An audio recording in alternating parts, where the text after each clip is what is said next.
Welcome to HR Management and Analytics, Unlock the Value of Human Capital. I'm Martine Haas. I'm an Associate Professor of Management at the Wharton School at the University of Pennsylvania. In addition to my individual contributions to this course, I'm going to be serving as your guide through the material, introducing each week's materials and connecting themes. Before we get started, I'd like to talk for a moment about the goals for this course.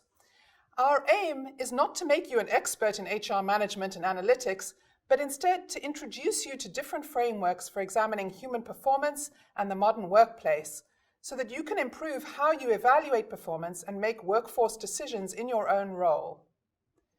By the end of this course, we hope you'll have developed a deeper understanding of areas in which analytics are being used to improve how people are managed, of how human psychology drives motivation and responses to incentives, of how jobs and systems of work have evolved and undergone redesign over time, of how to distinguish causality from correlation in predicting performance and making staffing decisions, of how to measure how employees collaborate within and across their business units, of how to contextualize your measures of performance and generate a greater awareness of the role of professional development, of how to think about gathering information and to make good and timely decisions, and of how to understand your organization's architecture and what it means for your employees' success. To achieve these learning goals, the course has been organized into 7 weekly modules.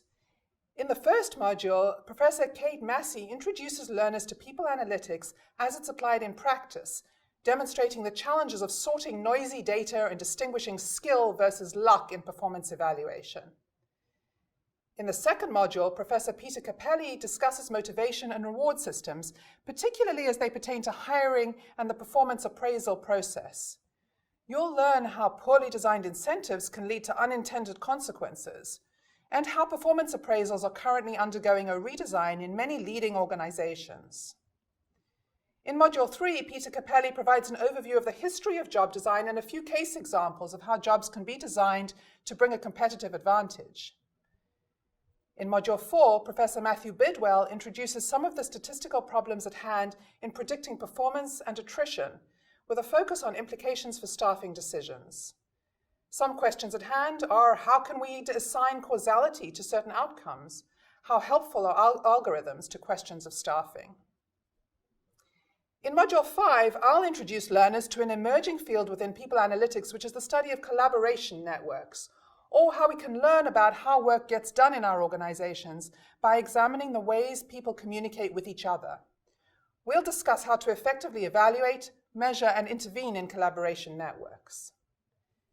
In Module 6, Kate Massey provides an overview of the future directions of talent analytics and provides some prescriptions for those seeking to expand the use of data to make workforce decisions. And in Module 7, Professor Mike Usim will offer some templates for HR managers on how to gather information to make good and timely decisions, and how to think about the design of an organization's architecture for future success. I'm glad you're joining us on the 7-week journey, and hope you'll take full advantage of the weekly lecture videos, assignments, peer discussions, and webinars.